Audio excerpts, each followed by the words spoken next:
an y'ale fo an bɛ foli an b'a di tɔnɔ Modi ma Modi Kulubali awɔ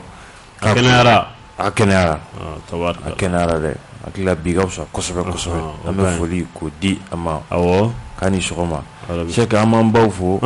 fɛn min ye Muna Sirufu an bɛ foli k'o di a ma o don an b'a kanubaga dogolen ka foli k'o di a ma awɔ Ami Fɔnba la battante an bɛ foli ɲinawali k'o di a ma awɔ Adamu Jabate an bɛ a fo Adamu ka Masiga musokɔrɔba fo Trésor la k'a Tarawele o don Adamu Jabate an bɛ foli k'o di a ma kosɛbɛ Kɔrɔbulon le coach an bɛ foli d'a ma k'a ni sɔgɔma a fan fila bɛ fɛ a fan fila bɛɛ ye jumɛn ye kɛlɛ man ɲi an bɛ dugawu kɛ dɔrɔn a ka bateau minɛ an bɛ foli k'o di a ma kosɛbɛ o don Sɛki tɛ awɔ mɔgɔ ma sɔgɔlen b'an na Mali kɔnɔ fo Mali kɔ kan Sɛki an ka foli bɛ u bɛɛ lajɛlen u bɛɛ Masiterikɛ Alu Kulubali k'a fo Tidiane même fils Tidiane Gagu ka Gagu Bill an bɛ Bill fo an ye ninnu bɛɛ fo awɔ a terikɛ minnu bɛ Banankabugu sugu la Baju fo ka taa se Major Bamusa le Bugance an bɛ jɛ o la o ani Jakarija Konate Jakarija an tɛ jɛ o la sinon ale kan ka pino di an ka kɛ a jɛ Bamusa an jɛ Bamusa an jɛ tɛ Jakarija k'a fo o b'a to n'an bɛ taa n'an taara fɛn min ye banabagatɔ minnu bɛ yen ni an dabama kɛlen don ka dialyse kɛ u garisɛgɛ ye u ye sɛbɛn kɛ ni ka a ci jamana faama ma n'o ye président Asimi gɛlɛya minnu b'u kan nin waati in na ka o kofɔ a ye u y'a jira u ka kunnafoni di kɔnɔ ko olu yɛrɛ ka tɔn bolo kan dialyse machine min bɛ yen o ye 9 ye olu bɛ furakɛ yɔrɔ min na dialyse machine min bɛ yen ko o ye 9 ye nka 9 na ko 3 de ka ɲi a tɔ 6 ko o bɛɛ lajɛlen tiɲɛna ko 3 yɛrɛ la ko caman bɛ yen olu bɛ to ka bi pan na kuma caman o la ko fɛn min ye u mago bɛ jɔ fura minnu na ko furaw fana bɛ to ka taa rupture la kuma ni kuma a bɛ to ka dɛsɛ o la ko fɛn min ye banabagatɔ ye k'a ka ca fo ka taa fɔ a to ten k'a bɛ t'i jɔ mɔgɔ 82 de la minnu kan ka analyse kɛ muso 45 ani cɛ 37 minnu si b'a ta san 12 ka taa bila san 65 la o la ko k'u b'a ɲini jamana ɲɛmaa fɛ a ka dɛmɛ kɛ nafolo ta fanfɛla la a ka dɛmɛ kɛ sira caman wɛrɛ fɛ walasa dialyse machine minnu n'u tiɲɛnen don u bɛ se ka dilan ni kura minnu fana bɛ se ka fara kan olu ka fara kan ale ni fura minnu bɛ se ka sɔrɔ olu fana ka sɔrɔ n'u ka bataki min n'u y'a ci jamana faama ma sini premier ministre par intérim n'o ye Ablaye Mayiga ye a ye bisimilali kɛ ministère de l'administration territoriale la a ye maa min bisimila a bɛ fɔ minnu ma ko jeune chambre internationale o maaw a ye olu bisimila n'i y'a ta k'a lajɛ maa min bɛ yen ni o bɛ a ɲɛmaaya la bi ni ye a ka taama fɔlɔ ye farafinna kɔnɔ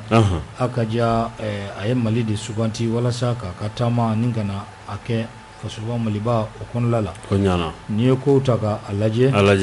i b'a ye k'a fɔ ko jeune chambre international JCI diɲɛ kuru karata o ɲɛma o de bɛ anw ka jamana kɔnɔ taama la u bisimilala premier ministre par intérim fɛ i b'a ye k'a fɔ maa min tun bɛ a nɔfɛ o de ye Musa Atayer n'ale ye denmisɛnw yɛrɛ ka ministre ye u nakun tɛ dɔwɛrɛ ye fɛn min ye taaɲɛ u bɛ se ka sabati ni formation ka o fana sabati denmisɛnninw ye o baaraw bɛ se ka kɛ cogo min na ani yɛlɛma minnu bɛ se ka don fɛn min ye denmisɛnw olu ka taabolow la formation o ta fanfɛla la ko waati nataw la ko formation caman ani action civique n'o ye faso kanu o baara caman ye fasoden ɲumanya baara caman ko bɛ na o bɛɛ lajɛlen daminɛ ala tɛna mɛn ko n'i y'a ta k'a lajɛ ko fɛn min ye JCI ye n'o ye jeune chambre internationale k'a maa min bɛ Mali yɛrɛ kɔnɔ k'o ye maa 1500 ministre kɔni a ye foli k'a lase u ma k'a fɔ ko nin ka ɲi fo ka taa fɔ a to ten Ni ye a ta k'a lajɛ maa min yɛrɛ nin ye n'o ye Angilo Angilo ale de ye a ɲɛmaa ye ko nin bɛ kɛ a siɲɛ fɔlɔ ye a kana farafinna kɛrɛnkɛrɛnnenya la a ye jamana Mali ko o de suganti walasa a bɛ se ka kɛ cogo min na kosɛbɛ kumaw filɛ nin Cheikh Sidibe Mas Jeune Chambre Internationale n'i y'a ta k'a lajɛ sifin jɛkulu de don u ka activités ka ca kosɛbɛ formation ni fɛn caman kɛ jeunes kun jeunes bɛ se ka leadership sɔrɔ cogo min na wa activité fanba ni ma fili a bɛnnen don o ma n'i y'a ta k'a lajɛ a ɲɛmaaba ka na an ka jamana kɔnɔ yaasa ka action civique ni baara boloda wɛrɛw caman kɛ yaasa sifinw bɛ se ka formation ni fɛn caman sɔrɔ cogo min na waleya ɲuman don an ka jamana bɛ se k'a fɔ tare nin ko la sabula ka diɲɛ jamana bɛɛ lajɛlen lajɛ JCI a bɛ fan bɛɛ de fɛ k'an ka jamana sugandi a président ba yɛrɛ o ka na an ka jamana premier ministre par intérim k'o rencontrer je pense que hakilina ɲuman don ko ɲuman don fana a b'a to kow bɛ se ka nun don ka ɲa jeunes ni jamana marabagaw ni ɲɔgɔn cɛ formation ko ta fanfɛla la parce que souvent i b'a sɔrɔ formation dɔw bɛ initier jɛkulu dɔw fɛ minnu tɛ gouvernement ka jɛkulu ye u bɛ se ka gɛlɛyaw sɔrɔ nka n'u yɛrɛ ni gouvernement ɲɛmɔgɔw yɛrɛ ɲɔgɔn sigikafɔw kɛ a kow la généralement i b'a sɔrɔ gɛlɛya minnu kan ka don baara la olu bɛ bɔ a la hakilinaw bɛ taga ɲɛfɛ halisa tabarikala jangɛnɛ bon a ka ɲi tagama in ka ɲi parce que Cheikh ye mun fɔ a b'a to bibi na sifi caman bɛ yen a ka d'u ye a kɛ entrepreneur ye u t'a dɔn a bɛ daminɛ yɔrɔ min na ka kuma tɛ ka taa kuncɛ yɔrɔ min na donc ni u sera ka na sifi minnu bɛ yen k'a fɔ nin baara ninnu entrepreneur nege b'u la u bɛ se ka a nun don cogoya min na walasa a bɛ se ka kɛ cogo min na jamana bɛ se ka hɛrɛ sɔrɔ a la sabula jamana tɛ se ka bɛɛ ta baara la n'a ye jamana yɛrɛ la maa caman de bɛ an caman b'an sigi ka jamana maa kɔnɔ o de bɛ na ni gɛlɛya ye donc fɛn minnu bɛ kɛ sababu ye halisa ka jeunes hakili don k'a fɔ ko maa bɛ se ka fɛn dɔ k'i yɛrɛ hali n'a sɔrɔ jamana kan ka mɔgɔw accompagner donc o wulikajɔ minnu filɛ nin ye u kan ka dɛmɛ a la donc jamana fana kan k'u dɛmɛ sira minnu fɛ jamana ka tɛmɛ o sira fɛ walasa baara a bɛ se ka nɔgɔya cogo min na soba in ani Mali sifin minnu bɛ yan nin kulu ninnu kɔnɔna la i bɛ se ka mun fɔ o ye tabarikala o b'a to ni an bɛ taa ni kunnafoniw ye n'an taara ni kunnafoniw ye an ka minisiri min bɛ yen ni ale ka ca ɲɛsinnen don muso den ani denbaya u ka kɔɲɛ ɲɛnabɔli ma ni o ye Funɛ ye Funɛ a ye tilali kɛ tilali min a y'a kɛ fɛn min ye maaw ni ɲɔgɔn cɛ cogoya min na bɛɛ lajɛlen bɛ se ka i yɛrɛ sɔrɔ jamana a hinɛw ni a dɛmɛw la n'i ye ko ta k'a lajɛ musolaka minnu bɛ yen ni u sigiyɔrɔ bɛnnen don an ka burusi kɔnɔ duguw ma olu bɛ se ka minnu bɛ yen n'u ka baara yɛrɛ fɛnɛ bɛnnen don ka situlu ka a bayɛlɛma a ye dɛmɛ kɛ olu ye o dɛmɛw la motow b'a la kasikew b'a la baramaw b'a la ka taa se furunɔw basi ani buruwɛtiw olu ma nin bɛɛ lajɛlen dira ko a bɛ don fɛn min ye dɛmɛ ani dɛmɛ hukumu o kɔnɔna la ko nin bɛna kɛ a siɲɛ fɔlɔ ye an ka jamana kɔnɔ nin n'a a ɲɔgɔnnaw olu ka kɛ madame Mɔjije Funɛ a ye musolakaw a ye ladilikan caman d'u ma k'u ka nin minɛn minnu dilen filɛ u ma k'u ka a minɛ ni sɛbɛ ye k'u hakili to a la u kana tiɲɛ k'u minɛ ka ɲa ko filɛ nin ye minɛ généralement minɛnw bɛ di an ka musolakaw ma yaasa u ka se k'u yɛrɛ boloma dɛmɛ u ka se ka u bɛ activité minnu na a bɛ fɔ activité minnu ma ko u k'u yɛrɛ dɛmɛ ni activité minnu ye ni minɛnw dir'u ma généralement i b'a sɔrɔ minɛn ninnu tɛ mɛn bolo la i b'a sɔrɔ u minɛ ko tɛ ɲa Funɛ ye kuma min fɔ kuma in ka ɲi kosɛbɛ sabula n'i ye fɛn di mɔgɔ ma a ka kan i ka ladilikanw kɛ ka accompagner surtout yɛrɛ a ka kan yɛrɛ i ka mɔgɔ d'u ma fana généralement mun bɛ se ka u dɛmɛ yɛrɛ fɛn ninnu kɛcogo la fo ka taa se wagati dɔ ma yaasa kow bɛ se ka ɲa cogo min na u bolo sabula n'i ye togodala musow ta k'a lajɛ tiɲɛ yɛrɛ la degun b'u kan kosɛbɛ degun b'u kan kosɛbɛ an b'a fɔ de dɔrɔn a kana dan yɔrɔ kelen ma a ka a propager k'a kɛ Mali fan bɛɛ togoda bɛ fan o fan fan fan ko musow bɛ yen nɔ de ko u bɛ k'u cɛsiri fɛnw bayɛlɛmali la situluw ni fɛn wɛrɛw ka se ka dɛmɛ don u ma hali safinɛ dilan ni fɛn ninnu na yaasa u bɛ se ka dɔ sɔrɔ u yɛrɛ ye cogo min na sabula u sɛgɛnnen don degun b'u kan kosɛbɛ ni yɛrɛ nin bɛ k'a siɲɛ fɔlɔ yɛrɛ ne ka funɛ ka nin activité ninnu sugu ninnu ye k'a fɔ ko ka wuli ka se togoda la ka fɛn dɔ di musow ma mun bɛ se ka kɛ symbolique mun bɛ se k'u dɛmɛ u ka don o don dumuni sɔrɔliw ou bien don o don wari sɔrɔw olu ɲɛnabɔli da fɛ donc nin ye hakilina ɲuman ye ko ɲuman don fana que ça soit continuel a ka continuer a ka taga Mali fan caman fɛ sabula a degun bɛ presque fan bɛɛ de fɛ. Baba an ka togodala musow sɛgɛnlen don kosɛbɛ sabula n'i y'a ta k'a lajɛ o ye jamana in yɛrɛ o tɛ bi ko ye mais ni ɲɛmaaw tora k'u hakili to la i n'a fɔ Sɛki y'a fɔ cogo min na kuma ni kuma ka to k'a lajɛ hali n'a sɔrɔ samiya banna ni samiya banna ganforo kɔfɛ u bɛna jardinw de bila sen kan ka forontow ni jabaw ni nkɔyɔw k'olu la o fana activitéw mana ban i b'a ye k'a fɔ a caman bɛ yen u b'u sigi donc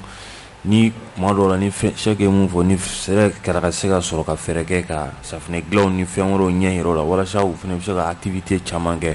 an kana to ka activité k'a bɛɛ da Bamakɔ musow ma yan nɔ donc togodala muso ninnu tiɲɛ la gɛlɛya b'u kan sabula hali n'u sigiyɔrɔ lajɛ u ka furakɛliko ni fɛn wɛrɛw gɛlɛya b'u kan fo ka taa fɔ a to ten ni nin kɛra a daminɛ ne bolo a ka ɲi fo ka taa fɔ a to ten. Tabarikala. Jɛkulu min bɛ yen ni a bɛ fɔ a ma MNLA ni o ye Mouvement National de Libération de l'Azawadi ye u ko ko u labɛnnen don k'a fɔ sini ko u bɛna conférence kɛ conférence min ni i b'a ye k'a fɔ ka kɛ ni kibaruyaw ye conférence min ni u yɛrɛ ka fɔ la ko bɛna fɛɛrɛw ni dabaliw sigi sen kan a ye fɔ min ma ko organisation politique ani militaire u yɛrɛ fan fɛ sɔrɔsi ko ani u ka politique ko tasira ko conférence ko a bɛna kɛ o de kan ni ko ta k'a lajɛ polidila ale ye ɲininkali kɛ k'a fɔ ko wagati min na a bɛ fɔ ko Faransi taara wagati min na an ka armée bɛ ka monter en puissance ko ninnu bɛ réorganisation militaire ko jumɛn kɛ k'u bɛ réorganisation politique ko jumɛn kɛ ko nin kɔni ye ko dɔ kɔni labɛntɔ ye ko min ni mɔgɔ man ka a ta tulonkɛ la nin ye kunnafonidila ale ka kuma ye Sɛki Sidibe. Mas MNLA ko a mɛnna a bɛ fɔ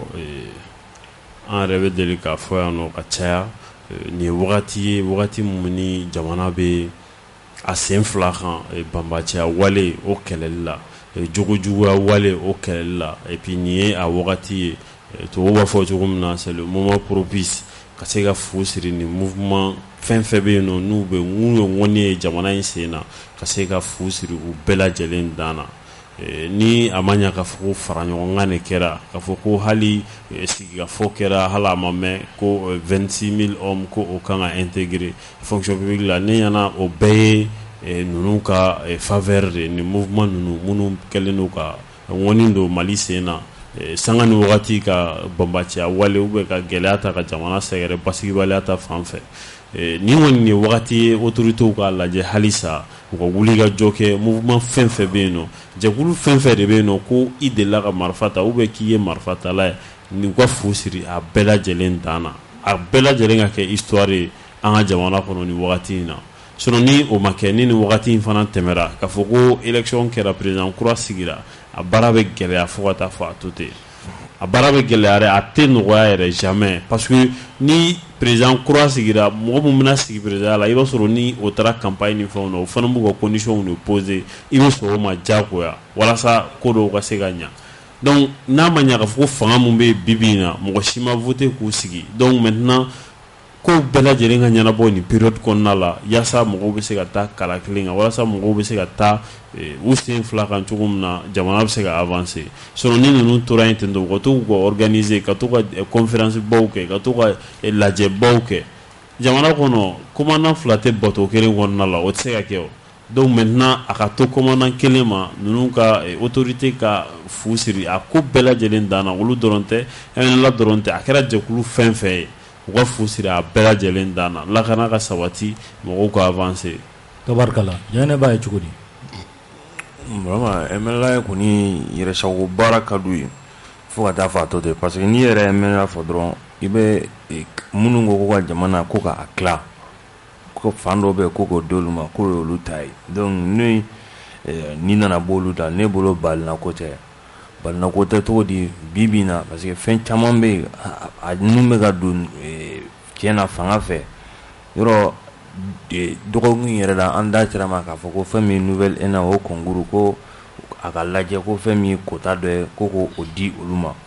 donc ni mɔgɔ ninnu bolo an tɔ nana koko kɔfɛ de quoi parce que ne bɛ ko in faamu ten de donc ayi sisan Cheikh bɛnkan ne bɛ mun faamu nin ko la yɔrɔ dialogue national inclusive kɛra yan nɔ a fɔra ko accord mun signera Alger ko k'a réviser dɔw ko k'a relecture kɛ assise nationale fɛnɛ bɔra ka kɛ sisan o fɛnɛ y'o kelen de fɔ donc CEMA dun MNLA bɛ kulu dɔ de kɔnɔ n'o ye CEMA ye o CEMA a fɔra olu de ɲɛna ko o sigi mun filɛ nin ye ko ka a lajɛ gafe ninnu ko ka yɛlɛma don a la donc an ka ɲɛmɔgɔ de kan k'a lajɛ Cheikh o baara a ka teliya donc n'o baara ninnu teliyara sisan a kɛra relecture o a kɛra k'a réviser a mana k'a sugu o sugu ye maliyɛnw ko k'u tɛ mun fɛ o ka bɔ a kɔnɔ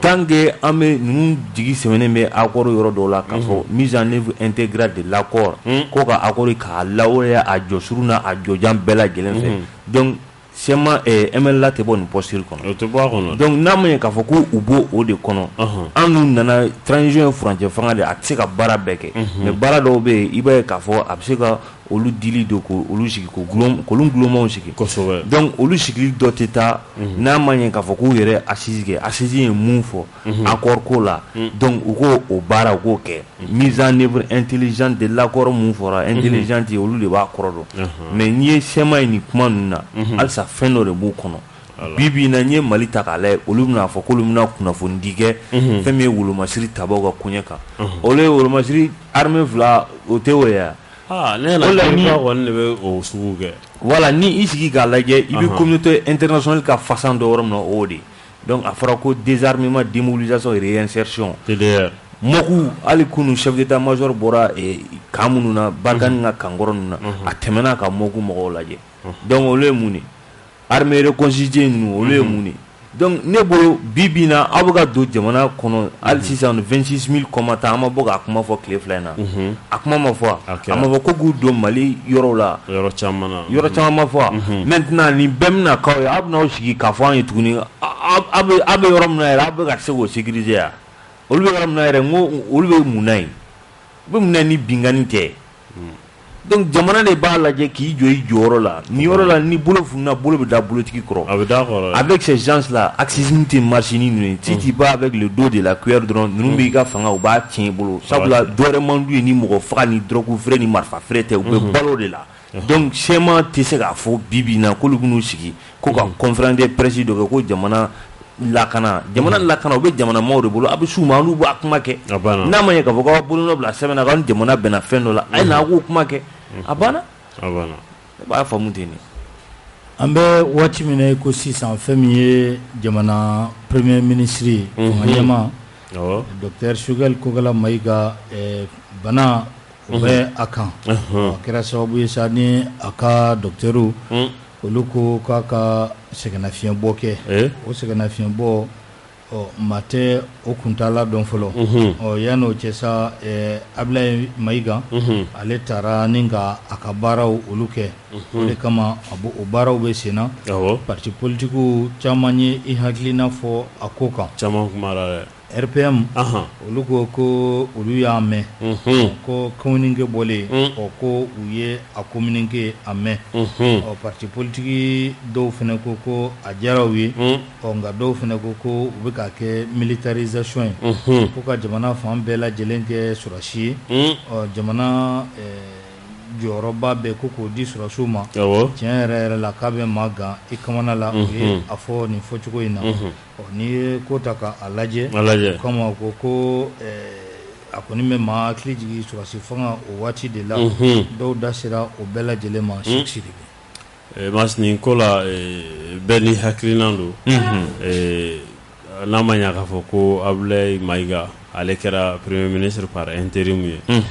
a ma fɔ ko premier ministre don sabula ni premier ministre don o fana bɛ fɔ mais par intérim ne don gɛlɛya dɔ de bɛ yen nɔ yaasa ka baaraw ka na jɔ a ka se ka baaraw la bouger ne kɔni hakili la ka fɔ kɔni ko nin ye militarisation de ou bien nin ye de dɔrɔn ka fanga bɛɛ di sɔrɔsiw ma ne kɔni bolo o kɔni o ye kuma ye dɔrɔn i bɛ se ka mun i bɛ fɛ k'i da lamaga dɔrɔn mais i ma kuma sabula par intérim la a tɛ se ka fɔ ko mɔgɔ wɛrɛ ka ta fan wɛrɛ fɛ mun tɛ ministre ye ka na a d'o ma o fana ça c'est autre chose o fana ye fɛn wɛrɛ ye mais ni a ma ɲɛ k'a fɔ ko a dira gouvernement yɛrɛ membre dɔ ma yaasa o ka ko minnu ni u senna ka teli ka olu la bouger yani maa mun yɛrɛ ka baara don o yɛrɛ ka kɛnɛya moi je pense que bɛɛ kɔni ni hakilinan don ka fɔ kɔni ka fɔ ko o fana ye militarisation ye je ne pense pas que i n'a fɔ o kuma in ye sababa ye o tɛ militarisation ye sabula Abdoulaye Maïga déjà a bɛ gouvernement kɔnɔna la donc ni a bilala i n'a fɔ Choguel ka baaraw ni olu kalifara la tuguni donc o kɔni o ko dafatɔra le dɔrɔn yaasa ko bɛ se ka avancer joona joona maaw ka na jɔ ko la bon c'est que ne kɔni ne b'a faamu cogo min na mɔgɔ tɛ Mali parti ninnu u ka kuma yɛrɛ a sanama a ma nɔgɔn quoi parce que ni u ta k'u lajɛ dɔrɔn i b'a jateminɛ a fanba foyi la ka maliyɛnw joli min yan u bɛ joli min baara de la yan u bɛ communiqué kɛ ko premier ministre mun ni o taara ko o kɛ sɔrɔsi ye an bɛ démocratie la ayi kɔni démocratie ko kuma kɔni mun de bɛ yen c'est que u kana na an kana su ko ɲɔgɔn na sa marifa de bɛ yen mɔgɔ si ma fɛn bɛ fanga la nin ye kalama t'a si ye k'a si bila a si la abada donc marifa de y'u se kuma banna donc ni kuma ninnu ɲɔgɔn sama ba nin na nafa foyi t'a la i b'a jateminɛ hali ni kun ko k'i bɛ premier ministre ta hors du gouvernement ninnu kun b'a fɔ fɛnɛ k'olu ma ɲininka awɔ o kɔni o bɛɛ kun y'a ma u m'o kelen de fɔ k'u ma ɲininka maintenant a fɔra ko premier ministre par intérim ne bolo o bɛ suganti gouvernement kɔnɔ ye n'u ko ko sɔrɔsi de bilala la k'aw a bɛ ka fɛn bɛɛ bɛ ka militariser o fɛnɛ y'u ka hakɛ y'u ka faamu ye donc mɔgɔ tɛ se k'a fɔ k'u kana n'o fɔ o y'u ka faamu ye mais jamana baaraw don kosɛbɛ en tout cas sinon an y'a ye yan kɔsa in na Faransi ka kuma fɔra yan olu ma kuma o la mais premier ministre ko donc i bɛ mun faamu dɔrɔn Mali la yan jɔyɔrɔ ko de bɛ yan jɔyɔrɔ ko tɛ yan donc sinon tiɲɛ yɛrɛ la la k'a fɔ ko dɔ bɛ yen k'o bɛ k'aw jamana kɔnɔdenw faga aw ma kuma o la aw ma taa fan si mais sisan n'aw bɔra ka na ko premier ministre tacogo intérim assureli ko mun bilal'o la k'o ye sɔrɔsi ye sɔrɔsiw dun de bɛ ka sa e dalen b'i ka salon kɔnɔ yan i vraiment i bɛ thé min i bɛ fɛn bɛɛ min mun ka di i b'a kɛ ni sɔrɔsiw bilala ne ma ko sɔrɔsiw fɛnɛ ka fisa ni politique maaw yɛrɛ m'o fɛnɛ fɔ mais u yɛrɛ k'a lajɛ dɔrɔn mun kɛra tile fila in na n'a sɔrɔ maliyɛnw kan ka da olu dalakan na taliko la o ye ne ka faamu ye parce que bi bi in na faamuya dɔ yɛrɛ la bi bi in na gouvernement fɛ ko maa dɔw y'o kɛ Mali la parti politique ma kuma parti politique tɛ yen mun bɔra ka kuma condamnation simple mɔgɔ m'o kɛ kuma tɛ k'a fɔ ko k'u jalaki donc n'o ma kɛ yɔrɔ min na mais premier ministre sugantili yɔrɔ la n'o de y'aw kuma da ye maliyɛnw b'a dɔn aw ye parti sugu mun ye kuma banna o b'a to ni an bɛ taa ni kibaruya tɔ ye Nations Unies fɛn min ye wulikajɔ a bɛ ka kɛ an bɛ don min na ko bi an ka jamana o kɔnɔla la maa min bɛ ni a bɛ fɔ a ma ko Aliou Tine ni u k'a ma ko rapporteur indépendant ni u ka wulikajɔ bɛnnen don k'a lajɛ jo sariya a bɛ ka sɔsɔ yɔrɔ minnu na ale a ye sɛbɛn dɔ kɛ sɛbɛn min kɔnɔla la fɛn min ye jalaki bolodenkɔni a ye a sin an ka jamana ma kosɛbɛ kunnafoni di sɛbɛn aujourd'hui o bɔra n'a ye a y'a yira k'a fɔ fɛn min ye an ka jamana kɔnɔ ko nin waati laban ninnu na ko bin kɛra civiliw kan fo ka taa fɔ a to ten civiliw caman ko bin kɛra o kan wa kɛlen don k'i bolodengɔni sin an ka wolomasiri tabaw de la ko olu de ye o tiɲɛni ninnu ou bien o lajaba ta ni ka ɲɛsin o maa ninnu ma n'i ye ko ta k'a lajɛ fɛn min ye rapport yɛrɛ kɔnɔla la fɛn min ni a tɛ faamu maafa jugu min kɛra Jalasagu olu kuma o tɛ a kɔnɔla la kuma caman bɛ yen min fana kɛra Janwe Jeli o fana si t'a kɔnɔ fo ka taa se Bayangara région ma ninnu kuma ninnu si tɛ ninnu ka rapport kɔnɔ i b'i yɛrɛ ɲininka rapport in a bɛ fɛn jumɛn de nɔfɛ kunnafoni di sɛbɛn min bɛ yen n'a bɛ fɔ a ma ko aujourd'hui a ka kuma ta sen fɛ a y'a jira k'a fɔ ko nin kɔni fana ye Faransi ani États-Unis ka janfa dɔ ye janfa min wagati o wagati n'u y'a ye k'a fɔ anw ka wolomasiri tabaw olu bɛ ka san sɔrɔ juguw kan u bɛ fɛn dɔ kɛ ka don an senkɔrɔ ka bisiba sa ka na ni o ye fɛn min ye an ka kɛlɛcɛw k'u fari faga kɛlɛ la ko n'o tɛ ko n'i ye rapport in ta k'a lajɛ ko kuma kɔni de fɔlen don mais ko kisɛ foyi foyi tɛ a ko kɔnɔla la kumaw ka jan nka a filɛ nin sɛ kumabaw Mas Aliou Tine yɛrɛ a ka crédibilité mɔgɔ yɛrɛ bɛ ɲini ka na sigi a la sabula ale b'a fɔ cu a b'a fɔ ca an bɛ don min na i ko bi sinon maa tɛ se ka fɔ k'i bɛ jo sariya k'i b'a ta k'a lajɛ ko bingali jugu minnu bɛ ka kɛ Mali kɔnɔ yan nɔ ko i tɛ kuma Ogosagu ni Janweli ni Jalasagu ninnu k'i tɛ olu don i ka rapport kɔnɔna la ni kɔni nin ye rapport min ye dɔrɔn c'est directement orienté contre l'armée malienne an ka wolomasiri tabagaw rapport in ɲɛsinen don olu de ma k'u jalaki dɔrɔn a banna sinon souvent i b'i yɛrɛ ɲininka ninnu jo sariya u b'o jumɛn nɔfɛ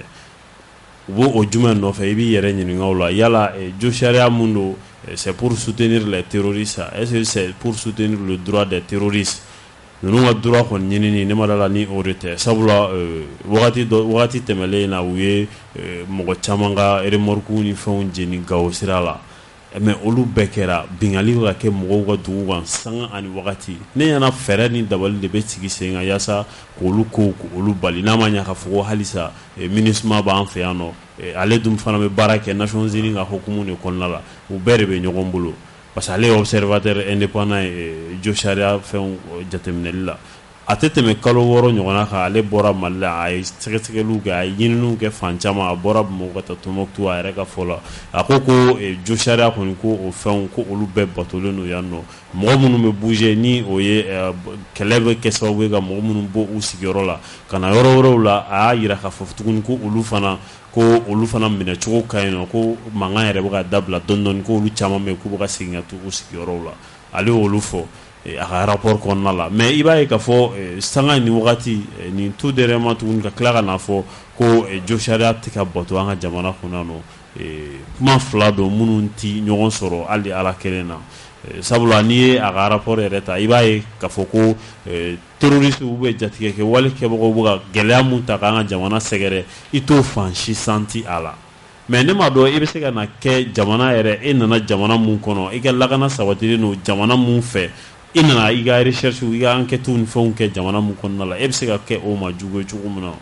ka minnu ye jugu ye k'olu soutenir donc n'i ye a ta k'a lajɛ dɔrɔn maa caman b'a fɔ ko mɔgɔw y'o u b'a fɔ Faransi u bɛ Faransi jalaki u bɛ États-Unis jalaki dɔwɛrɛ tɛ i b'a ye k'a fɔ dɔrɔn directement olu dɔrɔn de bɛ nin rapport sugu ninnu kɔfɛ k'a yuguba yaasa ka gɛlɛya ta k'an ka wolomasiri tabagaw sɛgɛrɛ don n'a nataw la ka se k'a ɲini cogo min na k'a fɔ k'u bɛ ko latɔ u la nin ye o dɔrɔn de fɛɛrɛ an ye u ka kunnafonidiso minnu ni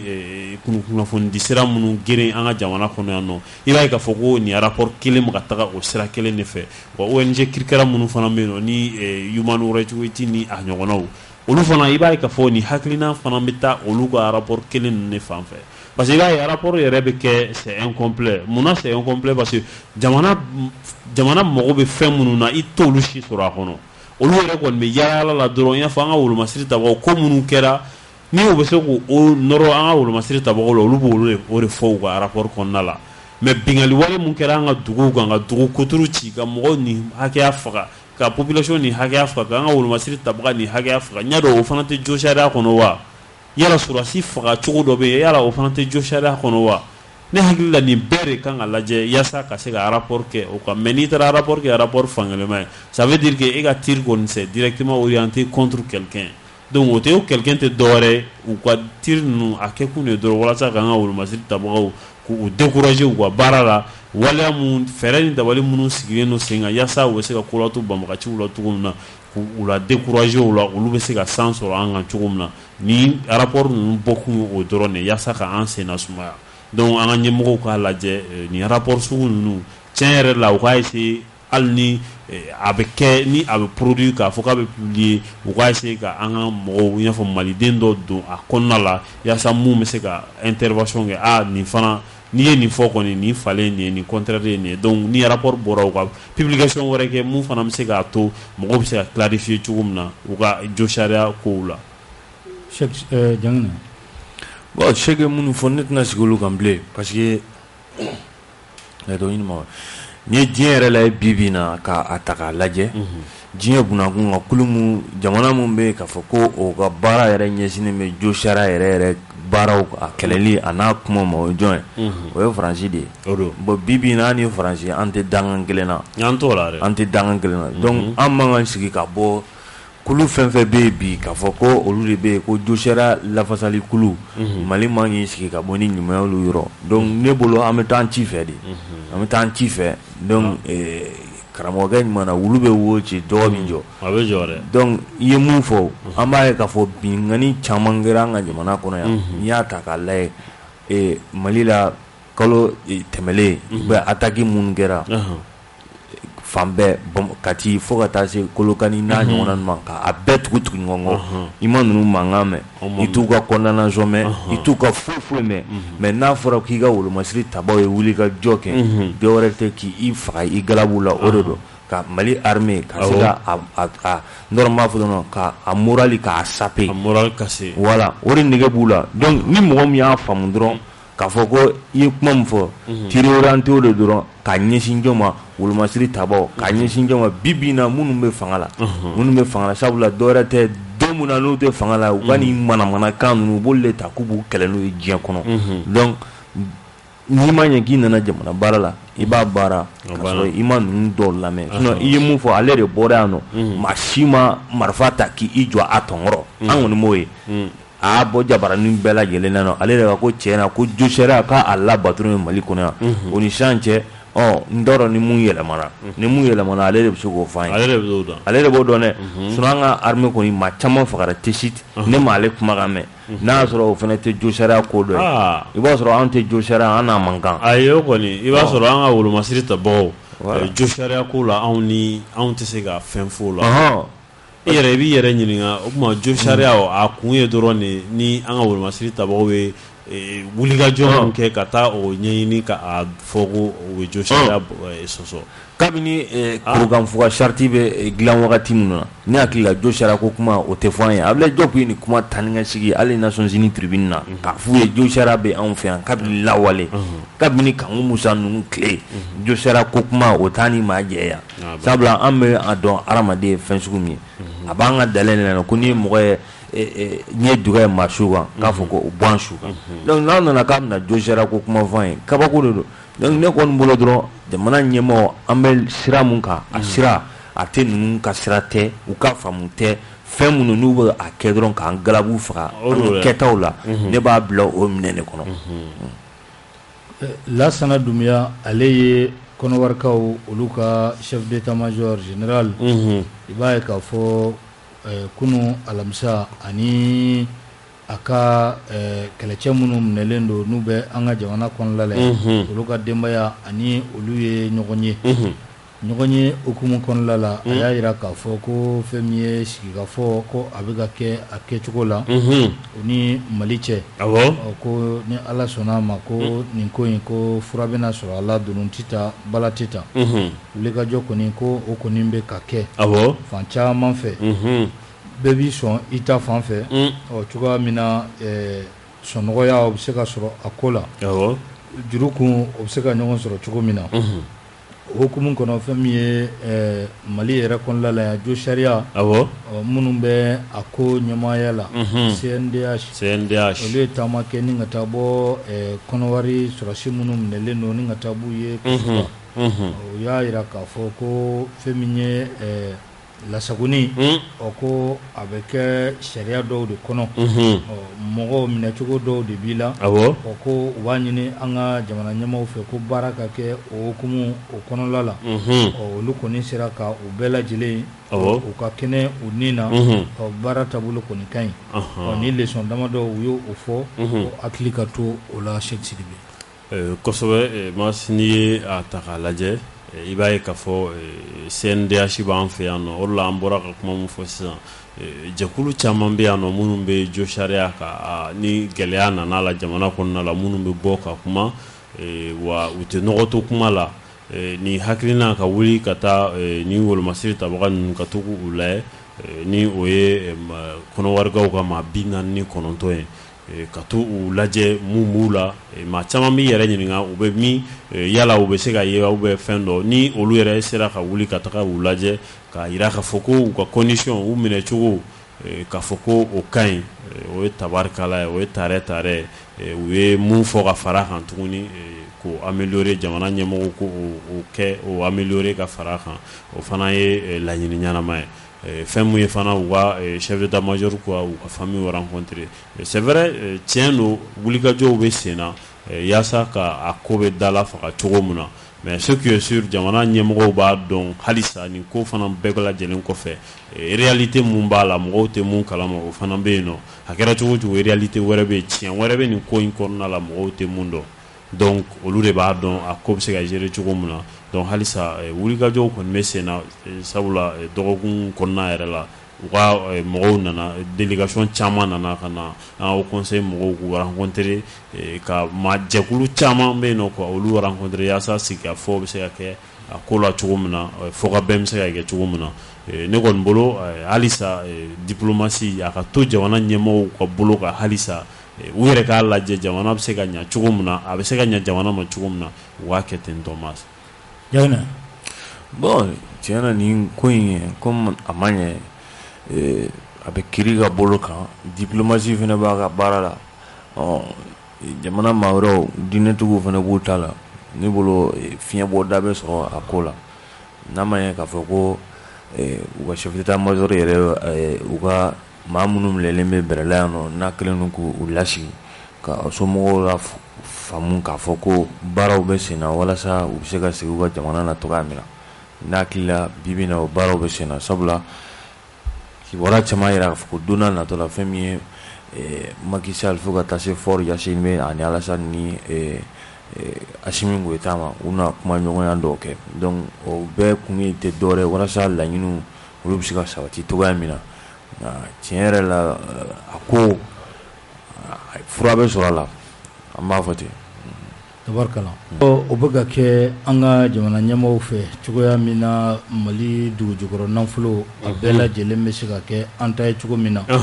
o kama kunu barosigi a sen fɛ conseil des ministres kunna sini araba a barosigi sen fɛ i b'a ye k'a fɔ ministre des mines et de l'énergie n'o ye Lamini Seydou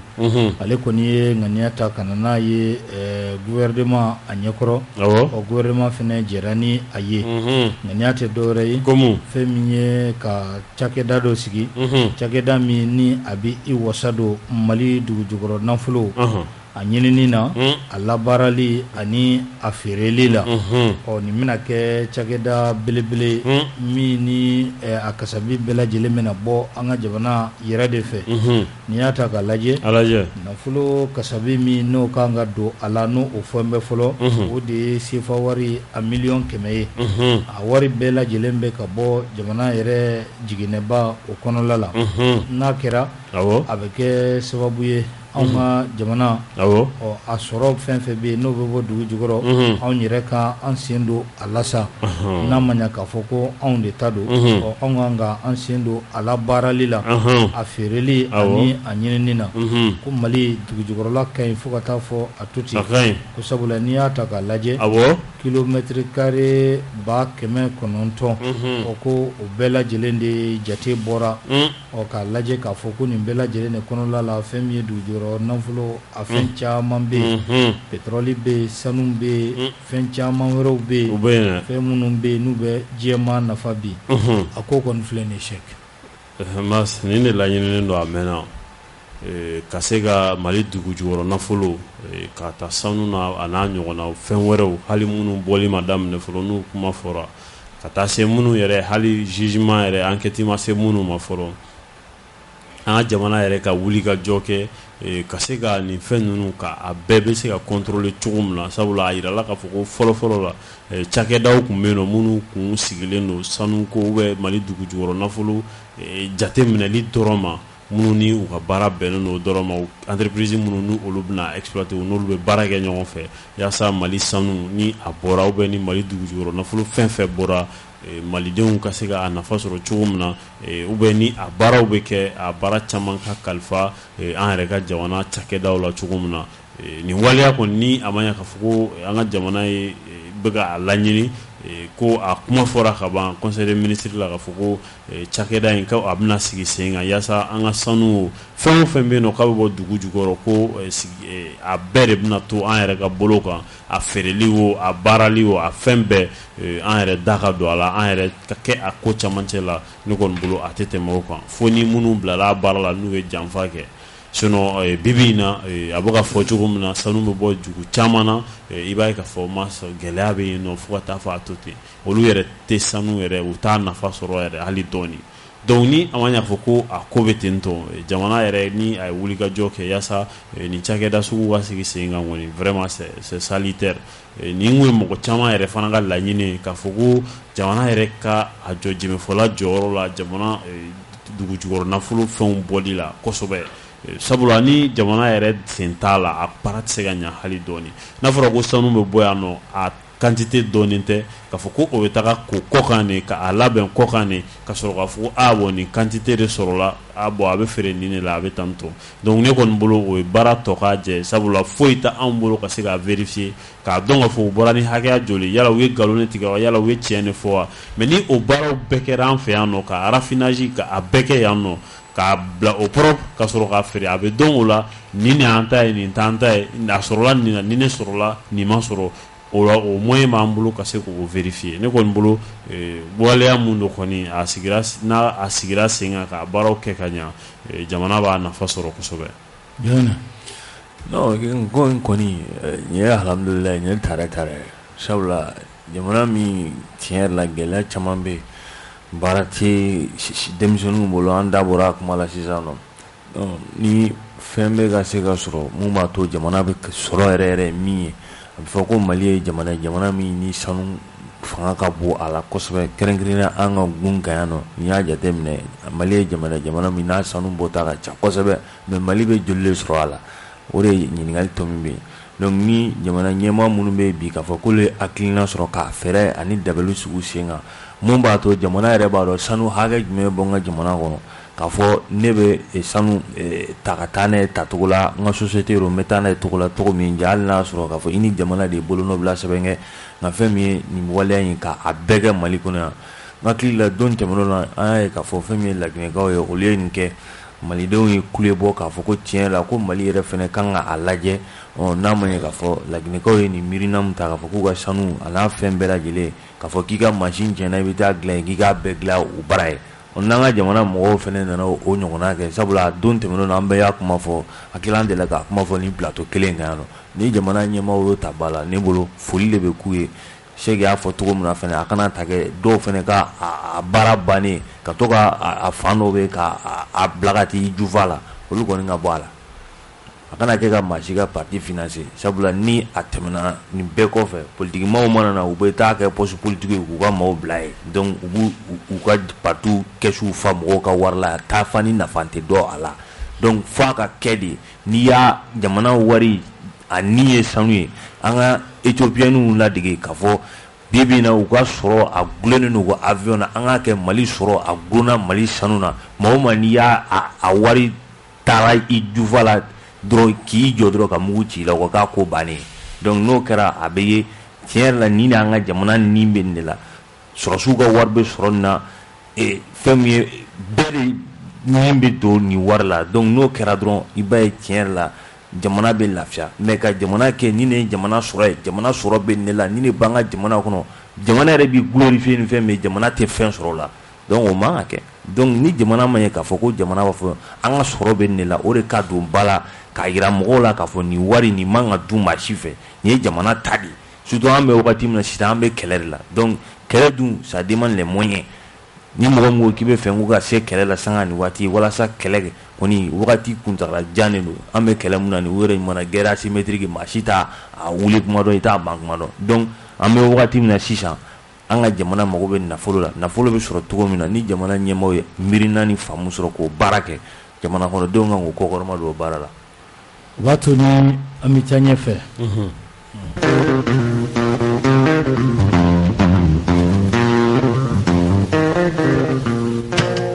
kunu an ka minisiriw ka kunnasini an ka minisiriw ka laadala ɲɔgɔn ye a kɛra sababu ye malidenya dɔw ye a ɲini jamana wɛrɛ maaw k'a fɔ Mali bɛ taabolo min kan bi ko olu bɛ fɛ ka kɛ Mali den ye ka naturaliser cogoya min na u bɛ se ka Mali sɛbɛnw sɔrɔ a ka fɔ fana ma ko maliyɛn maa duuru o ye a ɲini fɛn min ye jamana kɔni ye a di u ma a maaw la sa Burundi ka kelen b'a la o ye musolaka ye Togo ka sababa la kelen ye musolaka ye olu kɔni de jɛra k'a ɲini ani Guinéen kelen nin bɛɛ lajɛlen ko u bɛ fɛ ka kɛ fasoden u ka sɛbɛnw taara k'a lajɛ il faut fɛn min fana ma enquête morale ko o kɛ u kun k'a lajɛ n'o y'a sɔrɔ tiɲɛ yɛrɛ la maaw don maa minnu ni an ka tabiyaw bɛ taa nin bɛɛ lajɛlen lajɛra a yirala k'a fɔ ko a ka ɲi yamaruya kɔni sɔrɔla ka di ko ka sɛbɛn d'u ma sɛbɛn min b'a yira k'a fɔ ko maliyɛnw don o baara kɛra ma so kɔni o ye waleya ɲuman de ye sabula jamana diɲɛ kɔnɔ yan nɔ diɲɛ sɔgɔlen don ka don ɲɔgɔn na tubabuw yɛrɛ b'a fɔ cogo min na le monde est un village planétaire dugu kelen de don dugu mun don bɛɛ donnen don ɲɔgɔn na ni mun nationalité mun ka di mun ye ni o y'o ɲini jamana marabagaw ka enquête o yɔrɔ dɔrɔn de ka ɲi kosɛbɛ sabula ni a ma ɲa k'a fɔ ko maa wɛrɛ bɛ yen nɔ k'a bɛ fɛ ka k'i ka jamana den fo sɛgɛsɛgɛli caman de bɛ yen nɔ o ka kɛ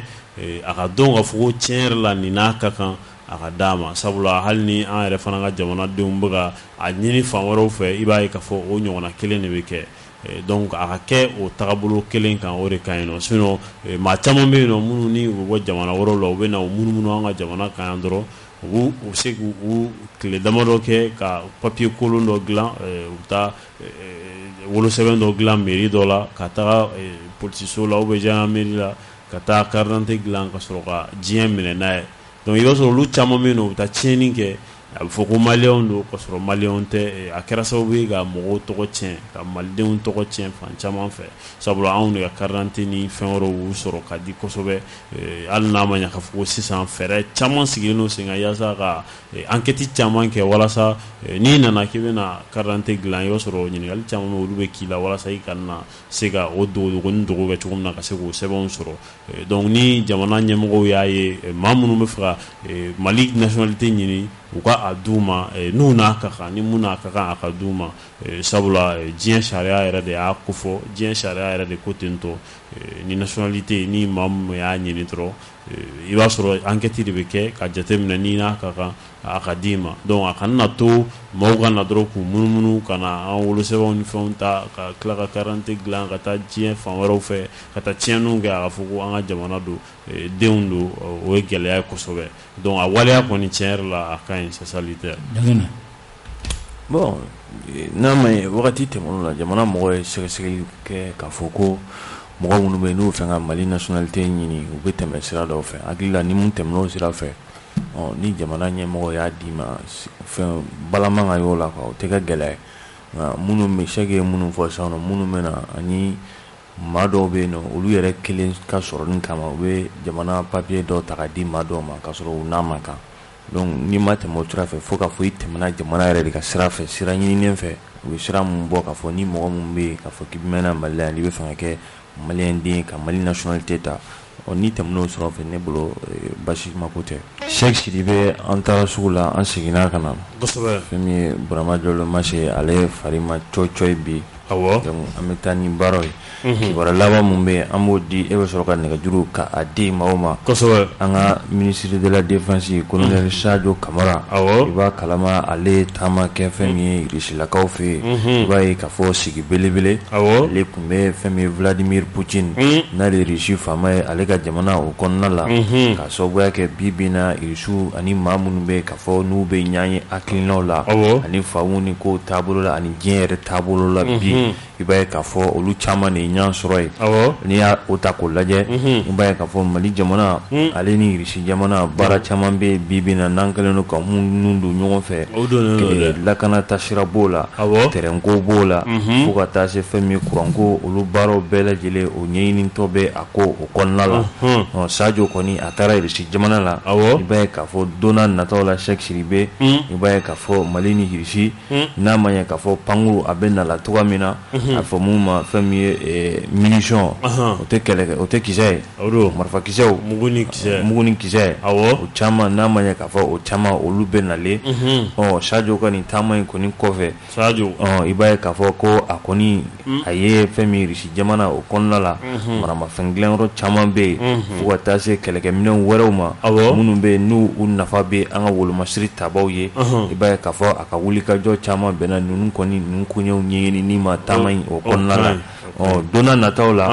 ni Sadio kɔni nana ni maaw ye fɛn min ye maramafɛn wɛrɛw ye k'a fɔ ko olu tunna Mali kɔnɔ yan kura wɛrɛw bɛ na nin taama in kɔfɛ Cheikh Sidibe a kana bali maaw la sabula Mali a cogoya min na bi bi in na a ka di Mali armée mun fɔra l'armée monte en puissance a kana kɛ maa dɔw kɔnɔ ko sogo kuma don a kana kɛ maa dɔw kɔnɔ ko tɔgɔ ɲini don walima jamu ɲini don bi bi in na jamana faamaw kɔni a ka d'u ye fɛn min ye wolomasiri tabaw ye u mago bɛ minɛn o minɛn na Cheikh Sidibe ka se ka o d'u ma n'a ma ye taama in kɔni kɔnɔna la Sadio k'a ye jateminɛw kɛ a ye yeliw kɛ a tɔ natɔ sa ni mun bɛ jamana wagane la an se ye mun ye an n'o donni ka na an ka jamana o kɔnɔna la a ka kɛ ten o ka ɲi i ye dɔ fara a kan baara ka ɲi Jaginɛ n'i ye Sadio Kamara ka wulikajɔ ta k'a lajɛ i b'a ye k'a fɔ ko wulikajɔ belebele don i bɛ jamana ko de ye a kɔfɛ sabula ka wuli ka taa Rusi jamana kan surtout anw ni Rusi la tigɛdi ɲɔgɔnma wale mun b'an bolo yan an bɛ don min na i ko bi a tagaɲa ka ɲi kosɛbɛ kosɛbɛ an ka jamana kɔni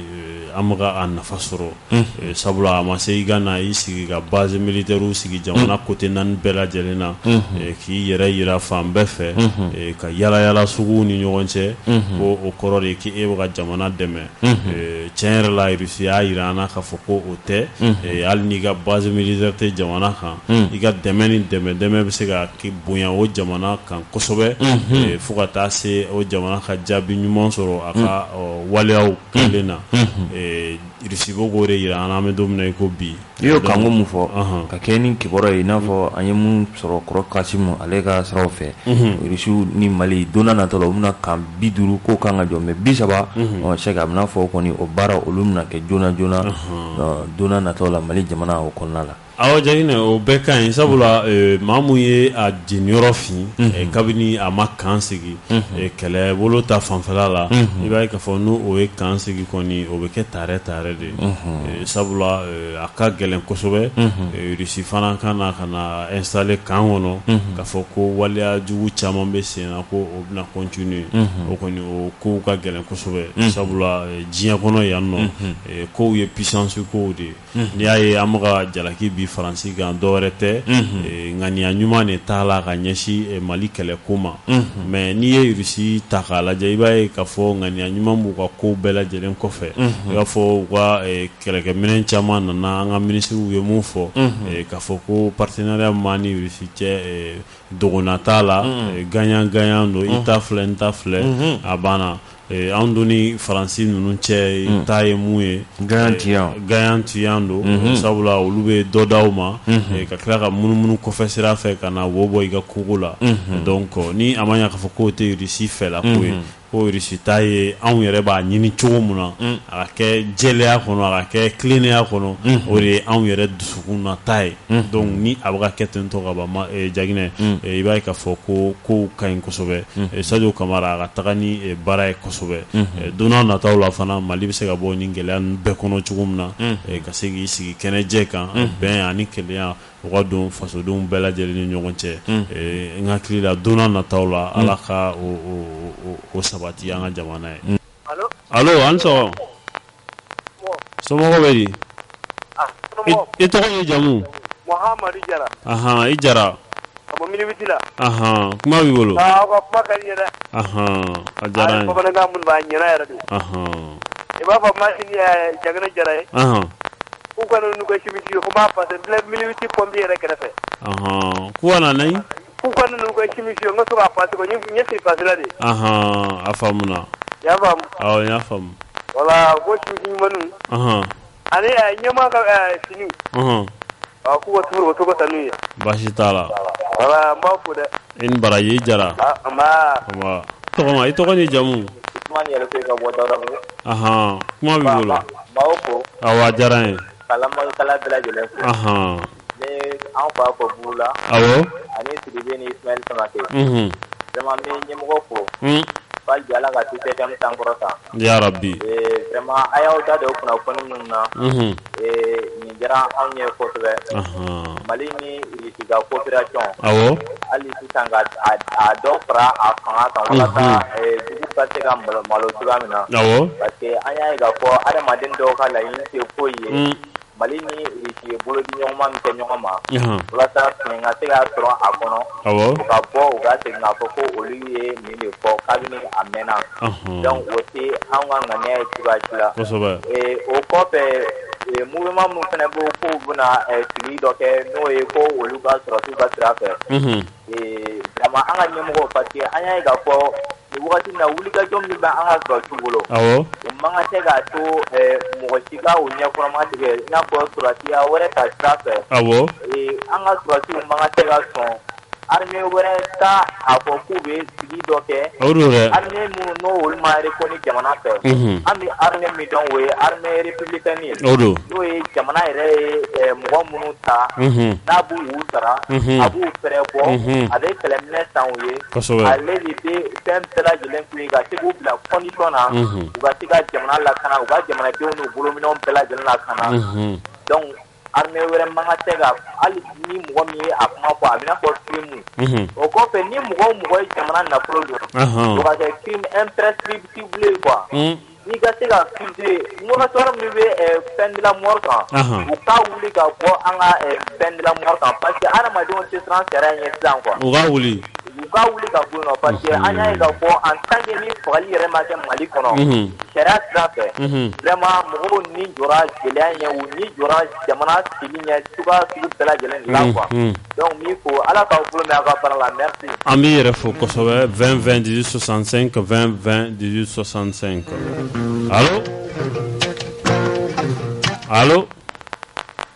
allo an sɔgɔma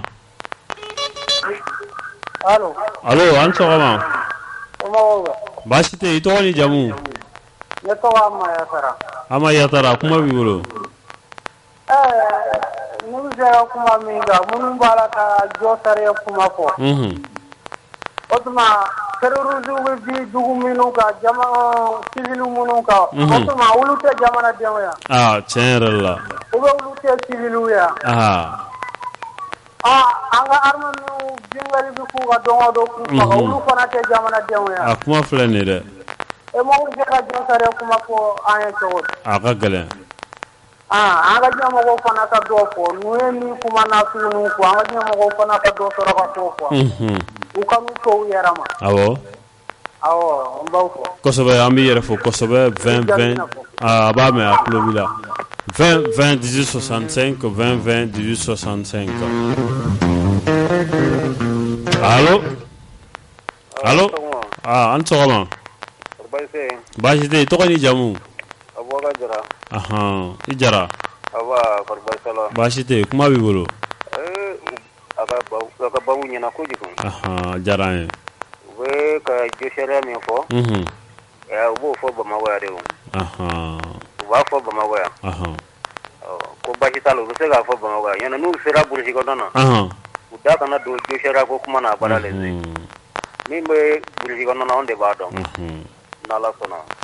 An b'i fo kosɛbɛ ya Rabbi 20 20 18 65 20 20 18 60. Allo an sɔgɔma. Allo Jalo retour t'ale kɛrɛfɛ 20 20 18 65 20 20 18 65.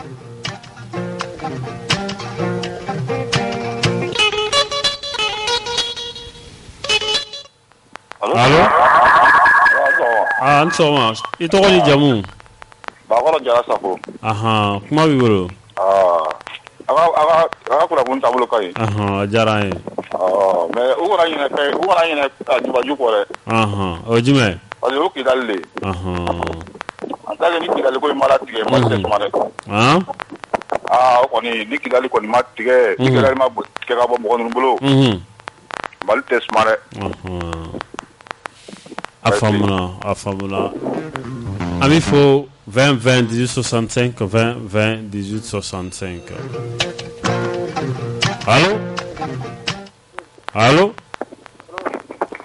Allo an sɔgɔma i tɔgɔ ni jamu i Tarawele kuma b'i bolo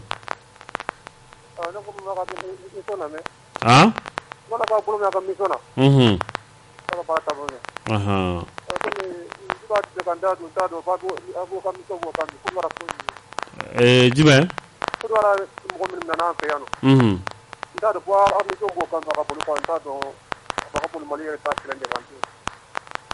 m'a faamu i kumakan kɔrɔ tan dɔɔni. N t'a dɔn a ka mission bɛ Kodowara ministère min minɛna an fɛ n t'a dɔn a ka mission b'o kan ou bien a ka mission bɛ an ka RDR ta dɔn de kan. E kun tɛ ka jɛmukan lamɛn sa e kun tɛ k'a lamɛn. Allo ale tagara ya 20 20 min fo a diyara an ye. N bɛ Janginɛ fo a tulo b'i la. N bɛ Masiso ko Ala ka nɔgɔya kɛ ya Rabbi k'a tɔɔrɔ dɔgɔya amina Rabbi ka segin a yɛrɛ ma. Amin. N bɛ Bugula fo ka Biye Sidibe Mamadu Samake an b'a bɛɛ lajɛlen comme wagati tɔ man ca kosɛbɛ. Ce qui concerne les 49 soldats ivoiriens comme u yɛrɛ ka chef d'état-major général olu min crédibilité bɛ olu min ka kuma la olu bɔra ka kuma kunu an n'u ka kuma mɛn ko dunu tɛna ta bala tɛna ta pour que k'u ka sɔrɔdasiw libérer donc an b'a dɔn sisan u ka autorités u nana à la raison u y'a dɔn k'a fɔ ko fanga tɛ se ka foyi ɲa o kuma fɔlɔ nin na n'u tun fɔlɔ la depuis a daminɛ sisan b'a sɔrɔ sɔrɔdasi ninnu u libéré la a mɛnna sabula i tɛ se ka sɔrɔdasiw bila illégalement ka taa mɔgɔw ka jamana kan jamana maaw t'a kalama en plus olu yɛrɛ aw wele k'aw ɲininka aw ko k'aw t'a kalama donc est ce que ni Mali tun y'o bila ka taa Côte d'Ivoire olu tun bɛ sɔn a ma u ka kɛ tan.